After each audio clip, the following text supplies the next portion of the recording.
안녕하세요. 뉴탐스런 법과 정치 황승민입니다. 자, 저하고 이제 31번째 강에서 이제 만났는데요. 저번 강, 그리고 그 저번 강, 모두 다 우리가 뭘 배우고 있냐면 이걸 배우고 있어요. 그 형사상의 문제를 배우고 있어요. 형사상의 문제. 그래서 우리가 이제 요번 강에서는 저번 시간 말미에 말씀드렸듯이 범죄를 배웠으니 형벌을 배우고요. 다음 시간에는 이 범죄를 저지른 이후에 어떤 식의 절차를 통해서 교도소를 가고 기타 등등의 형벌을 받게 되는지에 대한 절차를 쭉 배웁니다. 이번 시간은요, 형법에 규정되어 있는 뭐냐? 형벌을 배웁니다. 형벌.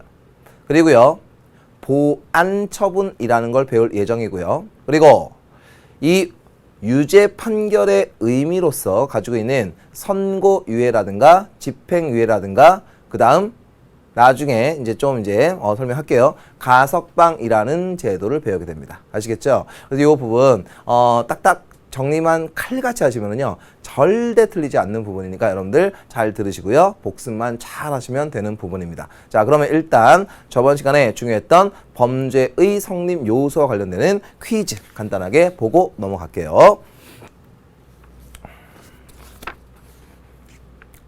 자, 91번입니다.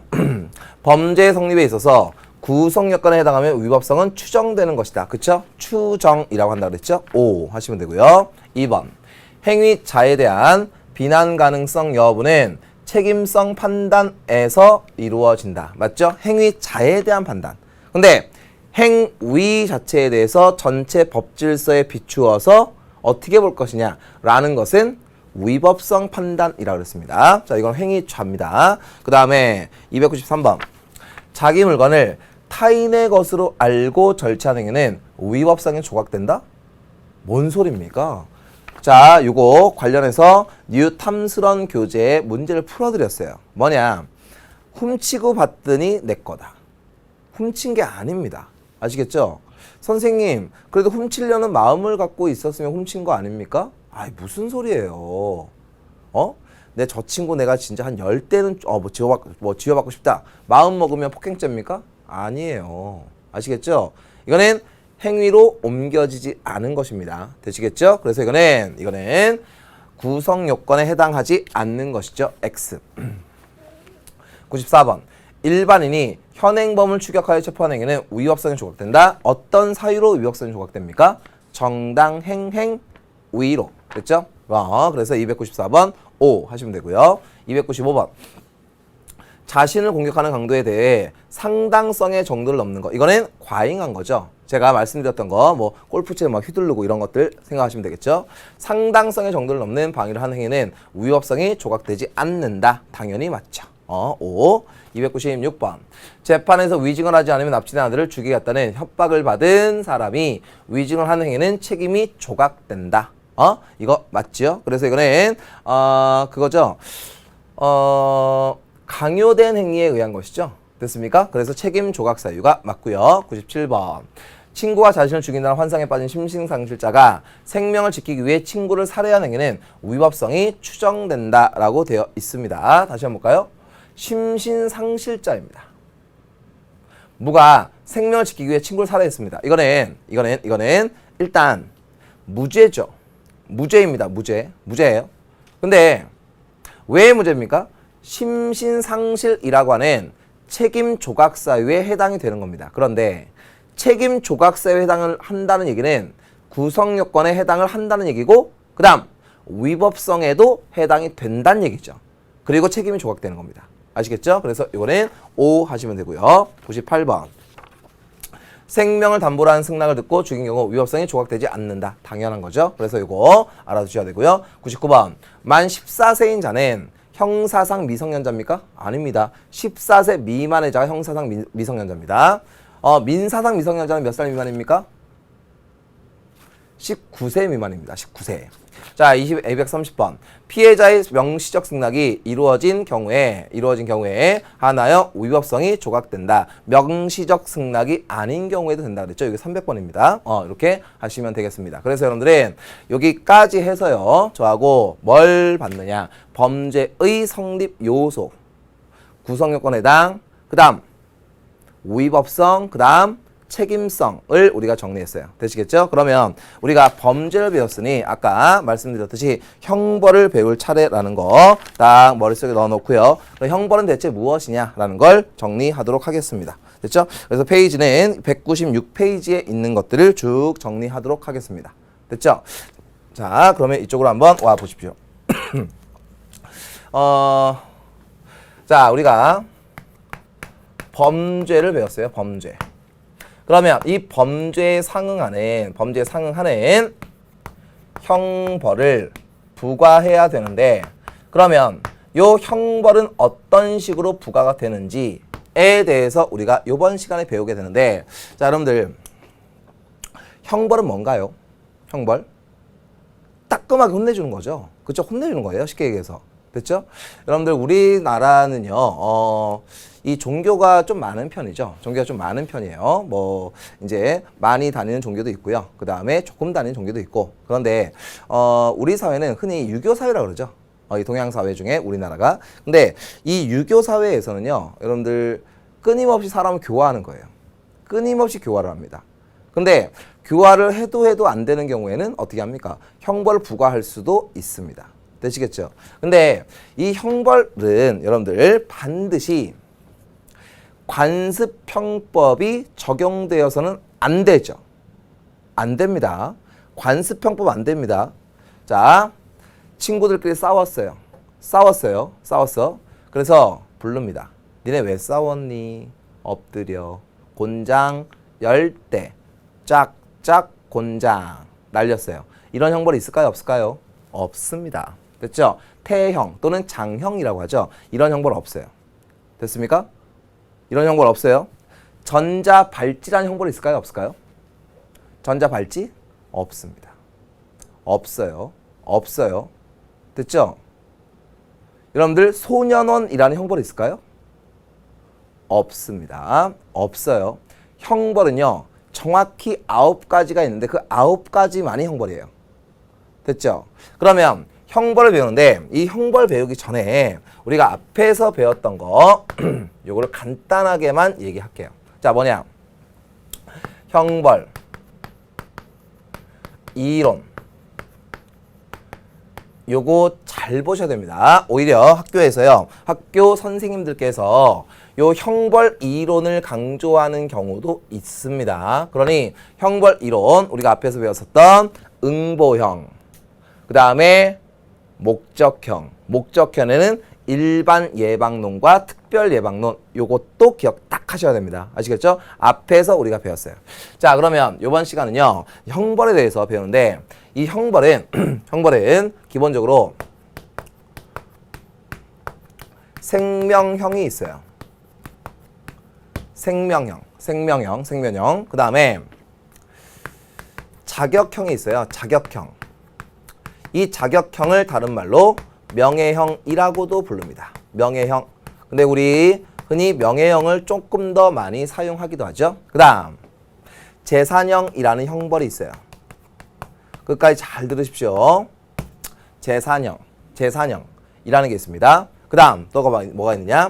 자유형이라는 형벌이 있습니다. 자, 그래서요, 형벌의 이름이 생명형, 자격형, 재산형, 자유형이라는 건 아니에요.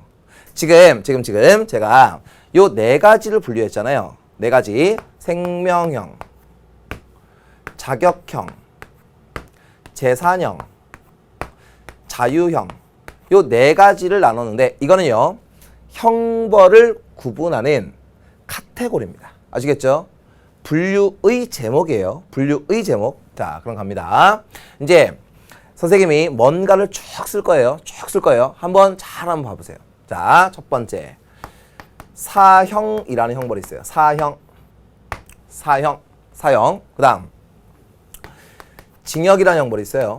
징역. 그 다음 벌금이라는 형벌도 순서를 쓸게요. 징역이 있고요. 그 다음 금고라는 형벌이 있습니다. 자, 여기서 처음 들어보는 거 있나요? 금고? 이제 많이 들어볼 예정입니다. 그 다음 자격 상실이라는 형벌이 있고요. 그 다음 자격 정지라는 형벌이 있습니다. 자격 정지. 글씨가 이렇게 안 써지나요? 그리고 또 뭐가 있느냐. 자, 벌금이라는 형벌이 있어요. 벌금. 그리고 구류. 그 다음에 과료. 그 다음에 몰수. 라는 형벌이 있습니다. 자, 공간 활용을 제대로 못했군요. 자, 볼게요. 자, 그러면 여기서요. 여기서 요 사형이라는 형벌이 있는데, 사형이라는 형벌은요, 형무소에 있는 시설을 통해서 교수에 의해서 형을 집행합니다. 교수형 뭔지 아시죠? 그래서 이 사형은 이렇게 된다.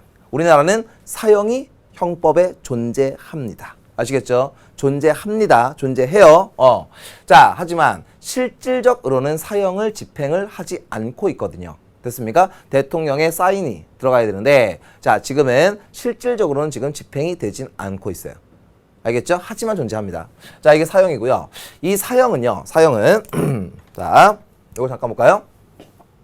생명형에 포함이 됩니다. 생명형. 자, 해석 한번 해보세요. 생명형은 뜻이 뭘까요? 생명을 따라하세요. 생명을 앗아가는 형벌.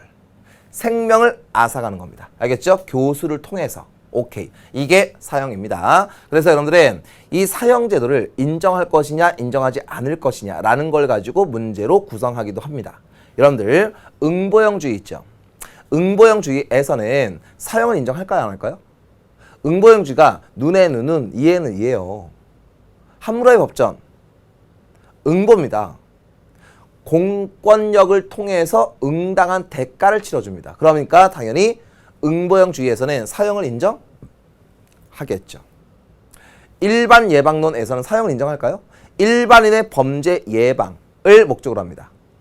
그럼 이거는 당연히 사형제도 인정하겠죠.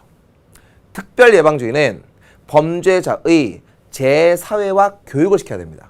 근데 사형을 왜 인정합니까? 교육을 시켜야 되는데. 이런 논리거든요. 되시겠습니까? 오케이. 자, 사형이라는 게 있어요. 그 다음 요 징역이라는 것과 그 다음 금고라는 게 있는데, 이 징역과 금고는요 뭐냐 한 달 이상의 기간 동안 형무소에 살게 됩니다. 알겠죠? 선생님 교도소 아닌가요? 여러분들 형법에는요 형무소라고 표현이 되어 있어요.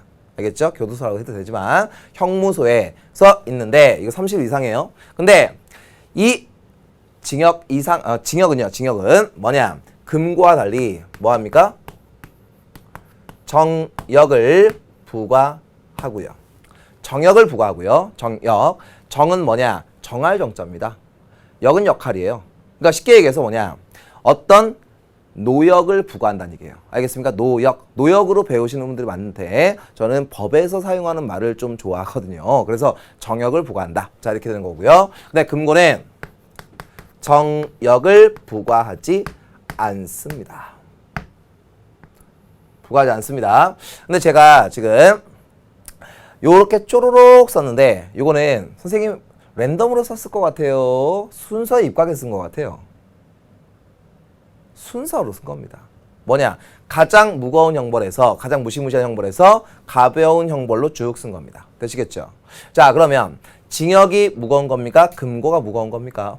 징역이 무겁습니다. 그러면 징역을 살면 정역을 부과하는데, 이 금고는 정역을 부과하지 않습니다. 그러면 여러분들 징역을 받은 사람이 금고를 신청할 수 있을까요?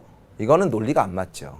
그쵸? 근데 금고를 받은 사람이 징역을 신청할 수는 있습니다. 그래서 현실적으로 금고를 생활하는 사람도 정역을 많이 정역에 많이 복무를 한답니다. 아시겠죠? 이런 것들도 상식적으로 알아두시고. 자, 그러면 요 징역과 금고라고 하는 건 형무소에서 우리의 자유를 박탈하고 있죠. 됐습니까? 그래서 이 징역과 금고는 뭐라고 합니까? 자유형이라고 표현합니다. 됐죠? 자유형이라고 해요. 자유형. 오케이. 그리고 자격 상실이라는 게 있고요. 그리고 자격 정지라는 게 있어요. 됐죠? 이 자격이라고 하는 건 뭐냐? 자격. 당신 남편 자격 있어? 이런 건 아니겠죠. 이 자격이라고 하는 건 뭐냐? 공무원이 되는 자격, 선거권, 피선거권, 그 다음에 공법에서 법률상 공법에서 인정하는 뭐 자격, 뭐 이런 것들, 그 다음에 법인의 이사가 될 수 있는 자격, 이런 것들이거든요. 그거를 뭐 한대요? 상실시키고 그거를 정지시킨대요. 자, 자격 상실이라고 하는 건 사형이나 무기징역이나 무기금고, 무기형, 일 경우에는 당연히 자격이 상실되는 것이고, 자격 정지는 자격 정지라는 판결을 내리는 것이다. 무슨 얘기인지 아시겠죠? 이러한 차이가 있습니다. 됐죠? 그러면 이 자격 상실과 자격 정지라고 하는 건 무엇이냐? 명예형, 자격형에 포함되는 것이다. 됐습니까? 이렇게 이루어집니다. 그리고 벌금이라고 하는 건 뭐냐? 5만 원 이상의 재산을 뺏어가는 거죠. 됐습니까? 그리고 감경되면 그 절반이 또 이제 감경될 수는 있어요. 자, 그리고 이 구류가 있어요. 구류. 이 구류라고 하는 건 뭐냐? 요 징역과 금과 달리 뭐냐? 30일 미만인 거죠. 그래서 여기는 기간의 차이가 있어요. 기간의 차이가 있어요. 그러면 이 구류라고 하는 건 뭐냐? 이것도 자유를 박탈하는 것이죠. 됐습니까? 구류.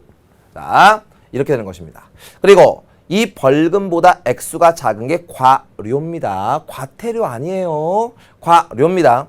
이 과료가 있고요. 그 다음에 몰수가 있는데 일단 한번 묶어볼게요. 요렇게 묶어봤습니다. 자, 이거는 어디에 포함되느냐? 재산형에 포함되는 형벌입니다. 됐죠? 뭐 화살표가 그렇게 정신없어 보이지 않는데. 자, 이렇게 이루어집니다. 그러면 이 과료는 벌금보다 금액이 적죠. 5만 원 미만이에요. 그리고 이 몰수라고 하는 건 뭐냐? 범죄를 통해서 획득한 재물 또는 범죄를 저지를 때 활용한 재물들 있죠. 이런 걸 국가 귀속을 시키는 거예요. 알겠습니까? 그런데 몰수를 해야 될 게 있는데 그 재물, 그 물건이 없다. 그러면 그거를 가격으로 책정합니다. 가격으로 책정해서요. 그거를 추징이라는 이름으로 할 수가 있어요. 추징. 되시겠죠? 이렇게 이루어집니다. 그래서 여러분들 이 형벌의 이름들 딱 봐두시고 형벌은 이러한 카테고리를 가지고 구별할 수 있으며 각각의 차이는 조금씩은 기억해둘 필요가 있다. 이렇게 말씀드리고 싶습니다. 됐죠? 자, 이렇게 해서 형벌 종류 간단하게 얘기했고요. 자, 그러면 여기서 한번 제가 화살표 한번 뻗어볼게요. 형벌에서요. 여러분들 형벌을 다 부과하는 건 조금 비효율적 아닙니까? 문제가 좀 있을 수 있죠. 형벌은 아닌데. 근데 형벌을 부과해야 돼. 이런 경우가 존재할 거 아닙니까? 그래서 형사적으로 정책을 활용할 수가 있습니다. 그래서 이거를요. 형사정책수단이라고 합니다. 이거는 형벌의 대안적 수단이라고 생각하시면 돼요. 형벌은 아닙니다. 다시 한번. 형벌의 이름은요. 사, 징, 금, 상, 정, 벌구, 과, 몰입니다. 아시겠죠? 이거예요. 이거. 그래서 형벌의 종류는 딱 9가지입니다. 여기서요. 하나 더. 이 과료와 엇비슷한 과태료 또는 과징금 이런 거는요. 형벌이 아닙니다. 선생님 왜 형벌 아니에요? 과료가 아니니까 형벌이 아닌 겁니다. 쉽게 얘기해서. 과료라고 해야 돼요. 과태료는요. 행정질서벌입니다. 여러분들 과태료는요. 선생님이 엄청 많이 냈었어요. 대학교 졸업하고요. 첫 차를 선생님 아버지가 중고차를 하나 사주셨는데 그때 못 모를 때 아닙니까? 26, 7살 때니까 과속 엄청 했고요. 막 운전자들한테 민폐 끼치면서 어렸을 때. 그리고요. 차 아무데나 막 세웠어요. 저는 어렸을 때. 그냥 어렸을 때 막 그랬었어요. 지금 반성하고 있어요, 진짜. 근데 그때 제가 이제 그 차를 다 타고서요. 과태료를 한꺼번에 물었거든요. 근데 그게 어마어마한 금액이더라고요. 그래서 차를 팔고 남은 금액이 없더라고요. 그만큼 많이 냈었어요, 처음에. 근데 이 과태료는요, 과료. 이거는 형벌이 아닙니다. 되시죠? 근데 과징금 이것도 형벌이 아닙니다. 과징금은 여러분들 공정거래위원회에서 이제 부과하는 경우가 있는 거죠. 과징금. 그래서 공정거래를 하지 않은 경우에 이 과징금 부과의 대상이 될 수 있는데 과징금 또한 뭡니까? 형벌이 아닙니다. 자, 이렇게 해두시면 되고 형사정책수단이라는 말을 쓰면서 여기서 뭐가 있냐? 요게 있어요. 요게 있어요. 보안 처분이 있습니다. 보안 처분이 있어요. 보안 처분. 이건 형벌의 대안적 수단이다 라고 생각하시면 돼요. 됐죠? 그럼 이 보안 처분에는 뭐가 있느냐? 이런 게 있어요. 보호 관찰이 있습니다. 보호 관찰. 그래서 수강명령, 사회봉사명령이 수반되는 경우가 있죠. 보호 관찰이 있어요. 그 다음 보호 처분이 있습니다. 보호 처분 이라는 게 있고요. 보호 처분. 그리고요. 치료 감호가 있습니다. 치료 감호. 그래서 이 보안 처분은 이런 게 있다 하는 정도 보시면 되겠습니다. 자, 그러면 이건 뭐냐? 여러분들 이 보호 관찰이라고 하는 건 보호 관찰 등에 관한 법률에 근거해서 보호 관찰이 인정이 됩니다. 그러면 보호 관찰관이 있고요. 보호 관찰소장이 계세요.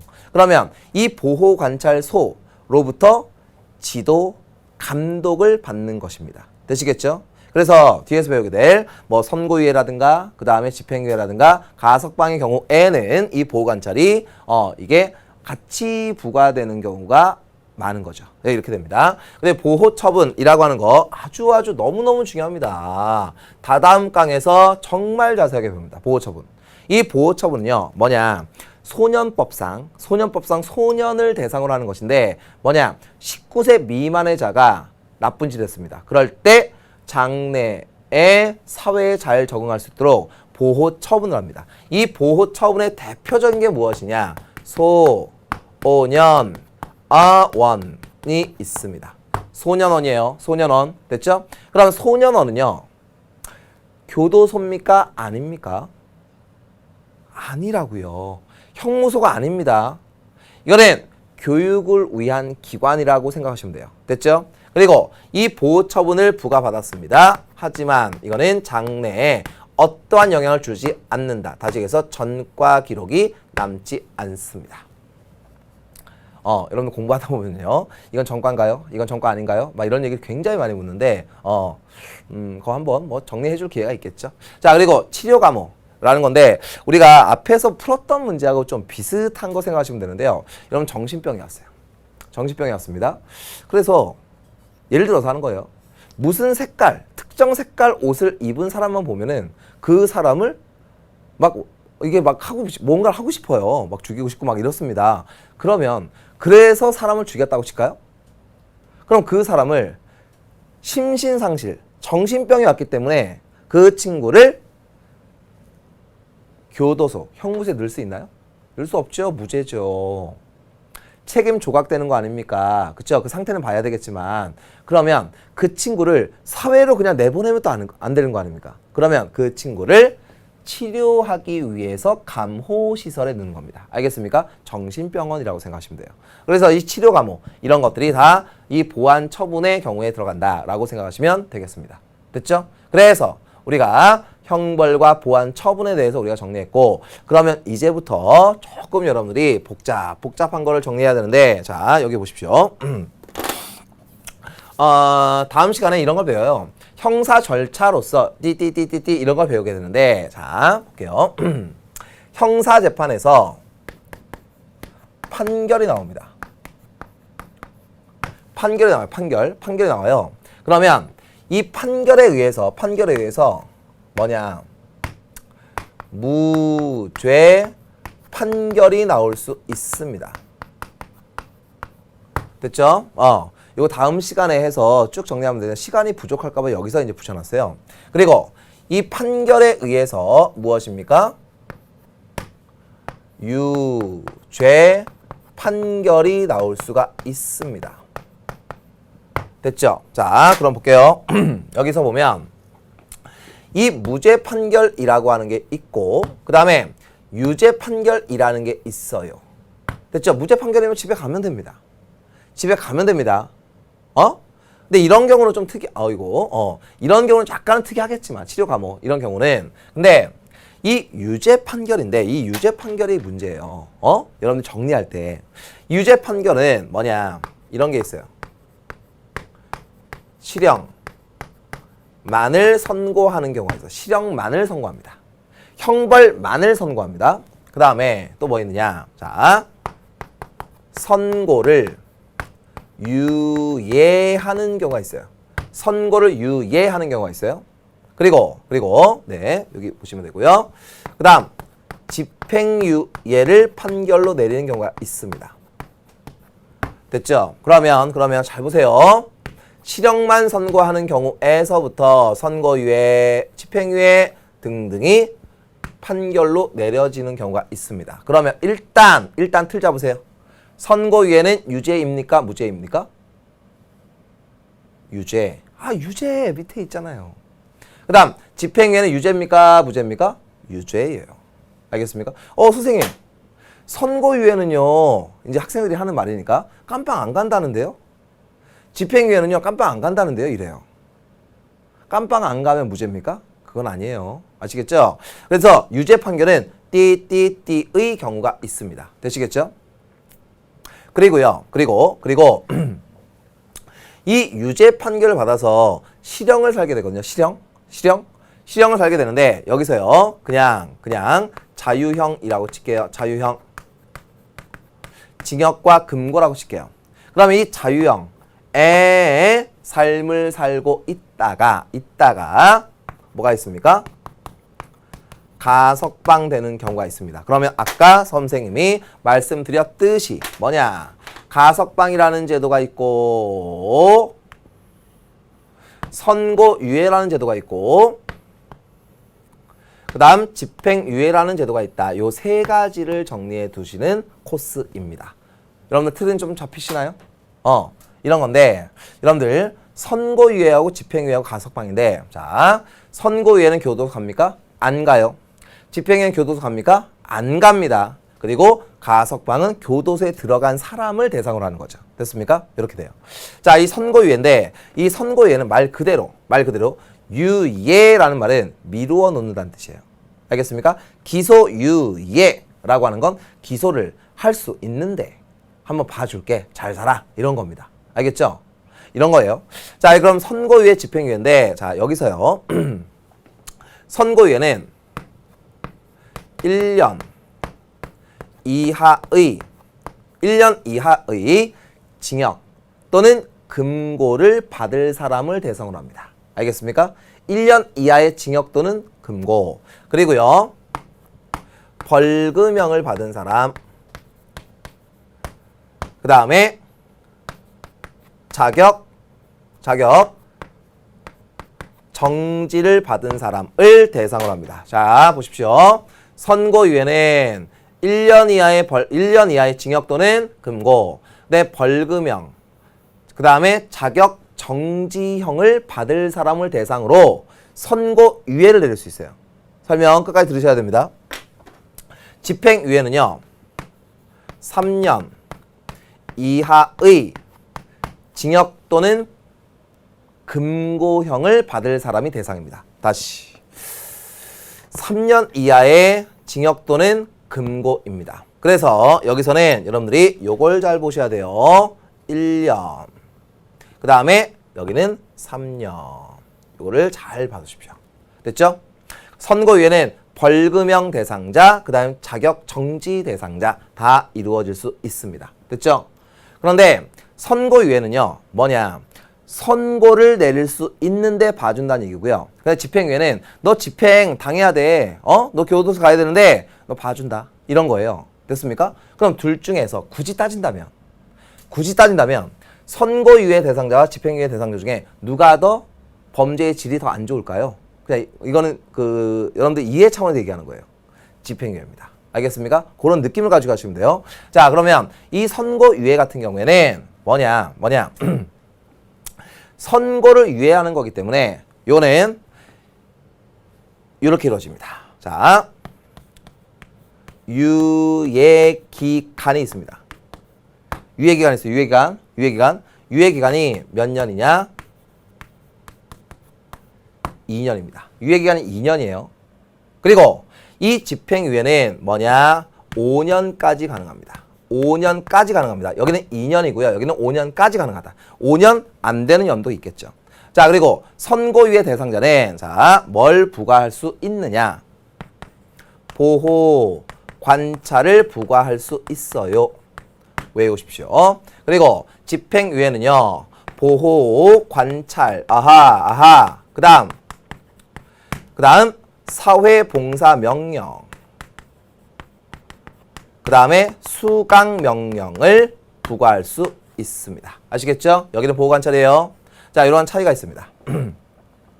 그리고 이 보호관찰 기간은요. 선고유예는 1년이고요. 그 다음에 집행유예는 유예기간입니다. 유예기간 동안 이렇게 이루어집니다. 그런데 여러분들 이렇게 생각하시면 돼요. 선고유예는 판결을 어떻게 내리냐면 선고유예 2년 이렇게 합니다. 그러면 2년 동안 조용히 살면 돼요. 착하게. 그리고 집행유예는 뭐냐? 이렇게 부과합니다. 잘 보세요. 징역 2년에 집행유예 4년 이렇게 때립니다. 그러면 따라하세요. 제가 이 부분은 진짜 꼭 따라하게 시키는데 제 선생님들한테 집행유예는 이렇게 부과하는 건데 따라하세요. 징역 2년을 살아야 되는데 따라하세요. 후회하지 마시고 징역 2년을 살아야 되는데 봐줄게.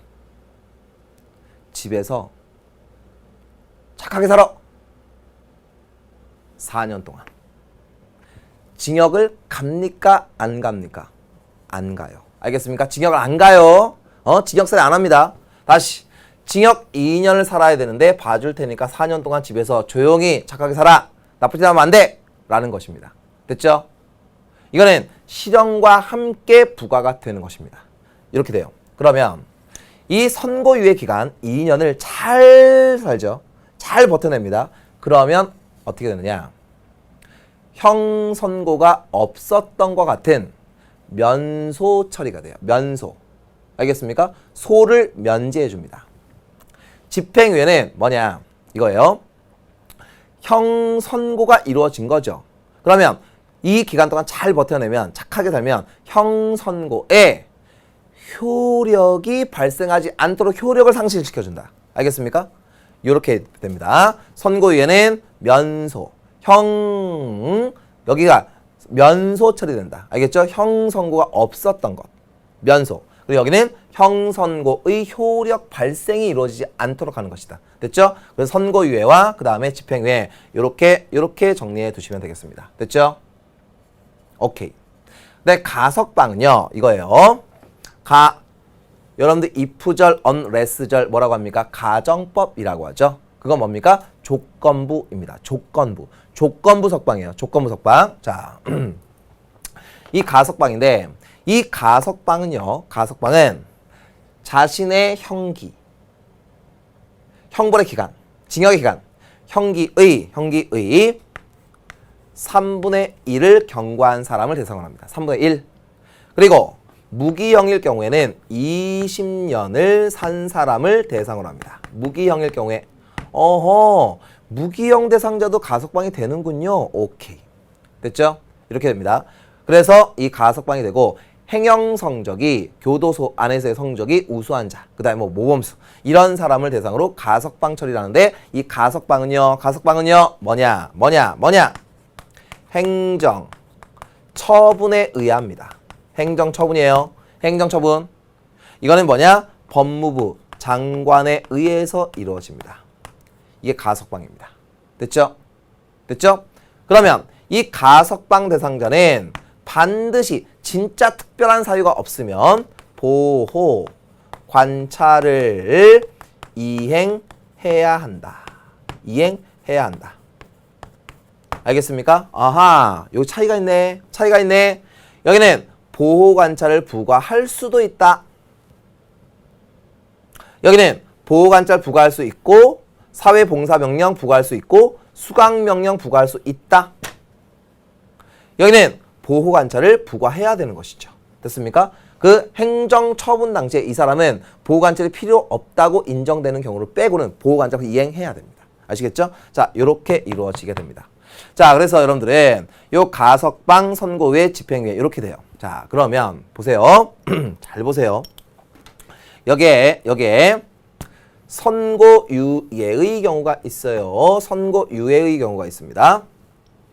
그리고 집행유예의 경우가 있어요. 근데 가석방의 경우가 있거든요. 자, 그러면 자, 집행유예 대상자는요. 가석방 대상자가 될 수 있을까요? 없을까요? 집행유예 대상자는 가석방 대상자가 될 수 있을까요? 없을까요? 아, 네버죠, 네버. 왜? 집행유예는 교도소 가요, 안 가요? 안 가잖아요. 근데 왜 가석방 대상이 됩니까? 이런 문제 나오면은요, 다 힘들어요. 그런 전혀 논리도 없고 이해도 못한 거죠. 무슨 얘기인지 아시겠습니까? 자, 그러니 이 집행유예 대상, 선고유예 대상, 가석방 대상이 안 됩니다. 아시겠죠? 이런 것들 잘 알아두시고요. 그리고 사이드로 이런 것도 여러분들 선고유예 할 때는요. 전과자는 선고유예 대상이 되지 않습니다. 전과자는 그런데 선고유예 대상이 안 되는 사람들이 집행유예를 받았던 경험이 있는 사람도 선고유예가 안 됩니다. 아하, 집행유예 받았던 사람은 전과자로 보는구나 라고 논리적으로 추론할 수 있습니다. 아시겠죠? 이런 것들 보시면 되고요. 자, 그럼 욜로 한번 가볼까요? 욜로? 욜로. 자, 보실게요. 벌금.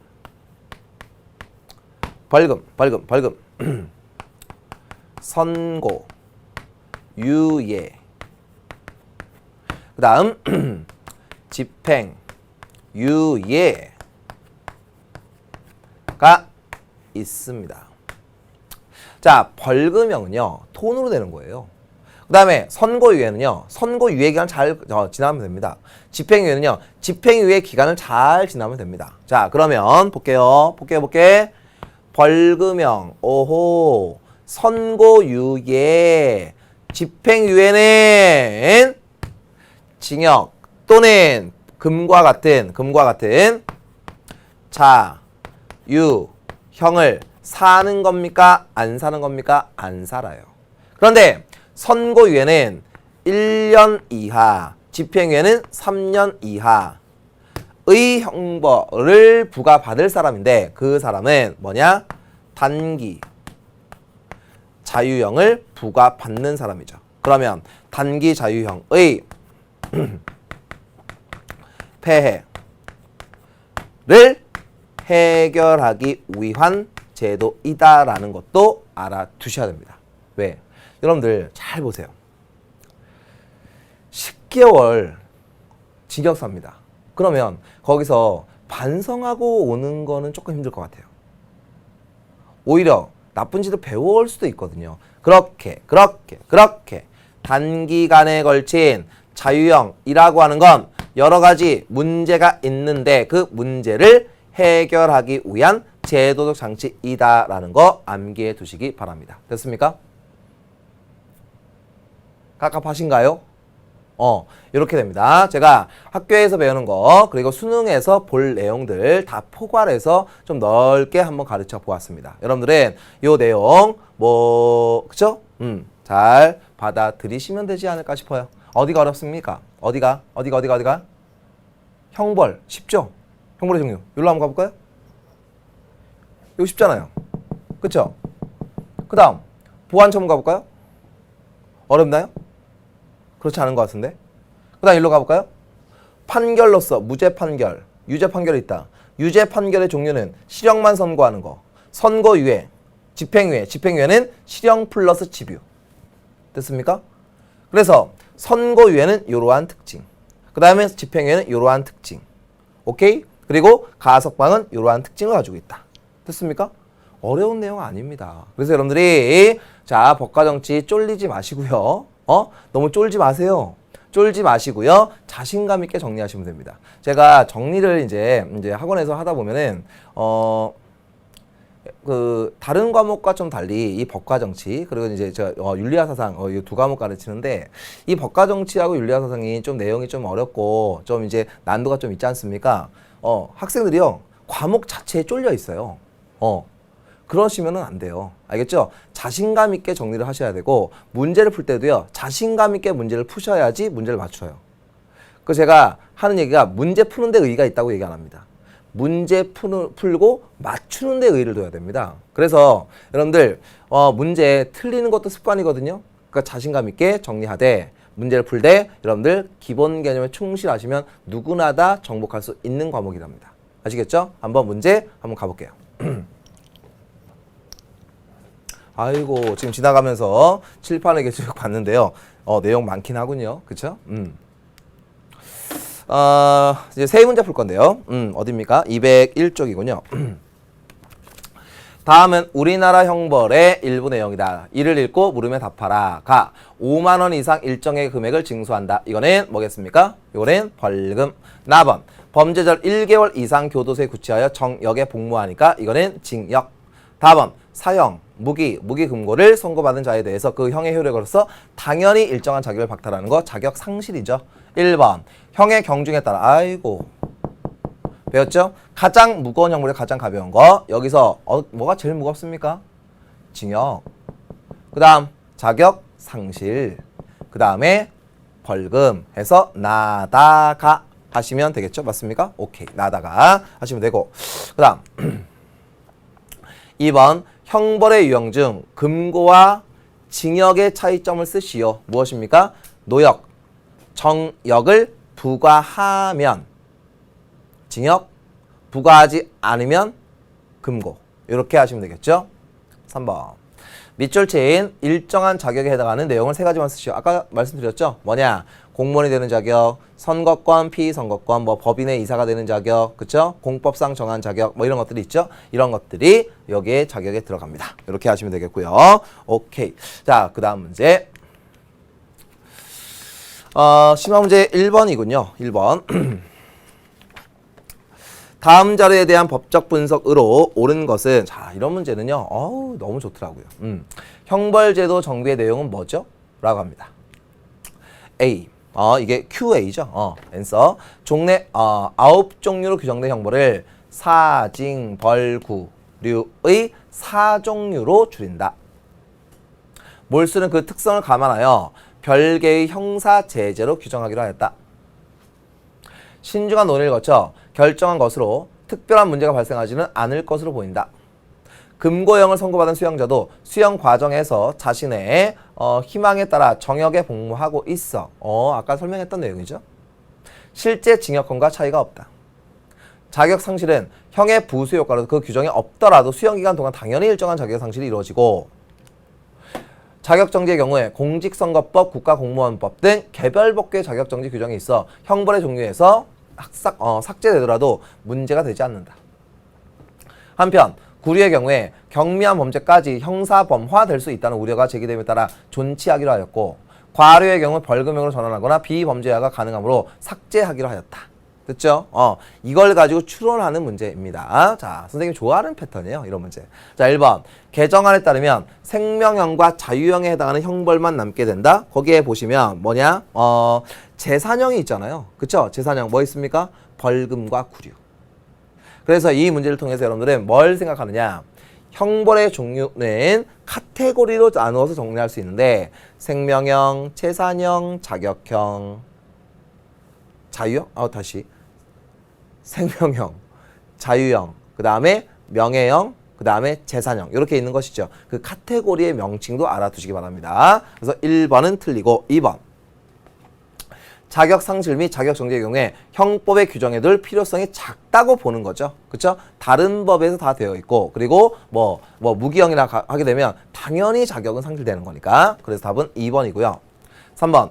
구류를 전치시키려는 이유는 자의적 형벌권의 남용에 따른 폐해를 예방하기 위한 것이다. 아니죠. 가벼운 범죄도 징역이나 금고가 부과되어 처벌이 불필요하게 되는 거죠. 됐습니까? 그래서 그런 것들 생각하시면 되고요. 4번. 개정안에 따르면 현재 과료 부과 대상이 되는 모든 범죄가 벌금 부과 대상으로 전환됩니까? 아니죠. 그 중에서 과료 중에서 벌금으로 가는 게 있고요. 그리고 범죄가 아닌 것으로 구성되는 것도 있겠죠. 이렇게 됩니다. 5번. 금고형을 폐지하려는 이유는 해당 범죄에 비해서 처벌의 정도가 과도하다고 보았기 때문이다. 아니죠. 금고나 징역이나 거기서 거기이기 때문인 거죠. 실질적으로 차이가 없다. 그래서 이렇게 되는 것이다. 그래서 5번은 틀리는 거죠. 이 문제 해두시면 되겠고요. 그 다음에 문제 마지막 거 한번 볼게요.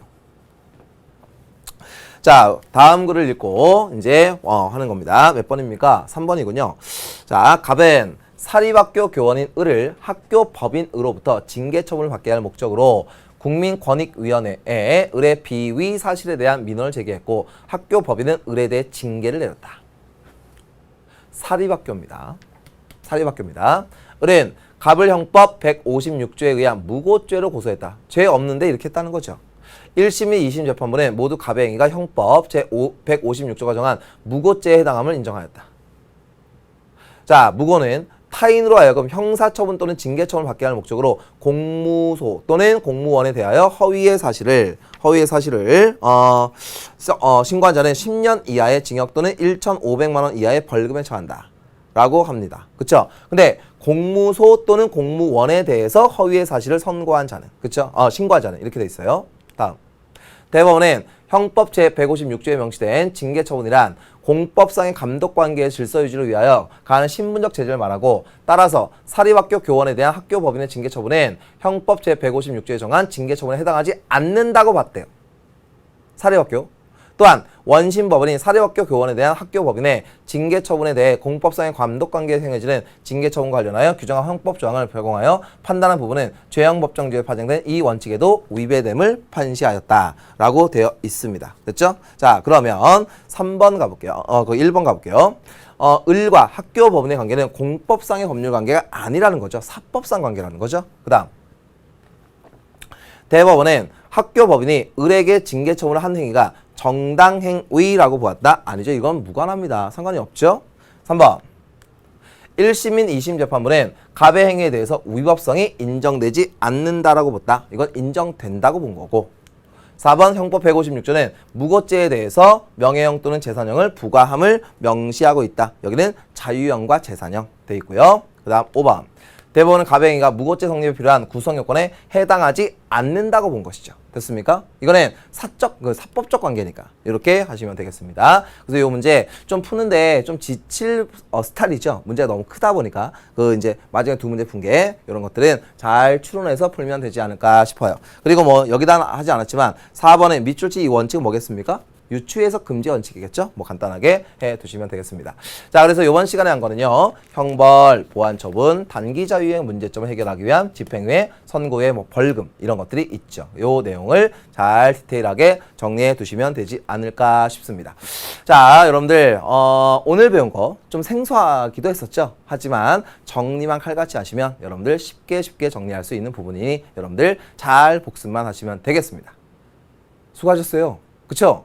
다음 이 시간에는 뭐냐? 형사 절차, 형사 소송 절차, 뭐 수사, 재판 이러한 내용을 가지고 만나 뵙도록 하겠습니다. 다음 시간에 뵙겠습니다.